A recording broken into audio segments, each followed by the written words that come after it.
আমি যখন ক্লাস 9 এ পড়ি, তখন একটা ছেলে আমাকে প্রপোজ করে। ছেলেটা আমার জুনিয়র ছিল, তবুও আমাকে প্রপোজ করে। আমি রাজি হইনি। কিছুদিন যাওয়ার পরে আমি কোনো একটা কারণে রাজি হয়ে যাই। ছেলেটা আমাকে নিয়ে অনেক সিরিয়াস ছিল, কিন্তু আমি তেমন কোনো গুরুত্ব দিতাম না। অনেক ইগনোর করতাম, ভালোভাবে কথা বলতাম না। ছেলেটা আমার জন্য অনেক কান্না করতো। আমার হাতে পায়েও ধরতো, রীতিমতো আমার জন্য একদম পাগল ছিল। একদিন কথা না বললে সে পাগলের মতো হয়ে যেত।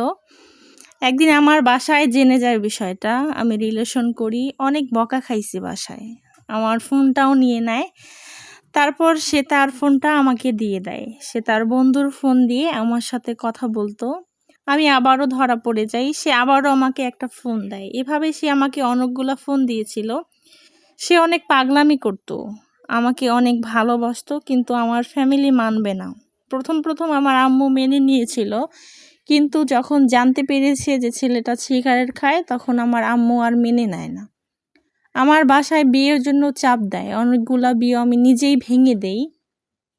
তখন আমার ফ্যামিলি বলে, ঠিক আছে তোমাদের বিয়ে দিব, কিন্তু দুইজন কারো সাথে কেউ কথা বলতে পারবা না।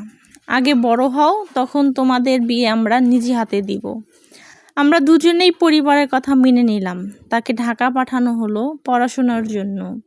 আমার ফ্যামিলি এদিকে আমাকে প্ল্যান করে আমার অন্য একটা ছেলেকে দিয়ে বিয়ে দিবে, সেজন্য আমাকে একটা ছেলের বাসায় নিয়ে যায়।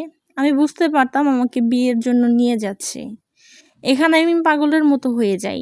তাদের হাতে পায়ে ধরে কান্নাও করি, তাতেও কোনো লাভ হয় না। আমি ওর সাথে চুপ করে কথা বলি। আমার বিয়ের কথা শুনে ও পাগলের মতো হয়ে যায়। রাত 12টা বাজে তখন। গাড়িও নাই রাস্তার মধ্যে কোনো। আমি শুয়ে শুয়ে কান্না করছি। এদিকে আমার কাছ থেকে ফোনটাও নিয়ে গেছে।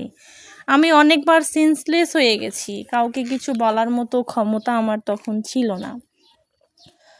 আব্বু আম্মু এসে আমার পায়ে ধরে, বলতেছে বিয়েটা না করলে ওনারা মরে যাবে। তাই আর কিছু করার ছিল না, বিয়েটা হয়ে যায়। আমি হয়ে গেলাম অন্য কারো বউ, কিন্তু মনটা মানতেছে না। আমি পাগলের মতো কান্না করি। কি করলাম এটা? আমার কান্না দেখে আমার ফ্যামিলি আমাকে বাসায় নিয়ে যায়। তখন যার সাথে আমার বিয়েটা হলো সেও বুঝতে পারে বিষয়টা, যে তার বাসায় চলে যায়। পরের দিন লোকজন আসবে আমাদের বাসায়। আমার আম্মু আমাকে বলল যে তুমি সবার সাথে খুব নর্মাল কথা বলো, আমি নিজে তোমাকে ওই ছেলের কাছে দিয়ে আসবো।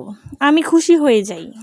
আমি সারাটা দিন প্রোগ্রামে অনেক সুন্দর আচরণ করি সবার সাথে। যখন রাত হয়ে আসে, তখন আমি আমার মাকে বলি, তুমি না বলেছিলে আমাকে দিয়ে আসবা, চলো এখন নিয়ে যাই। কিন্তু আমার মা কোনো কথা বলে না, চুপচাপ থাকে।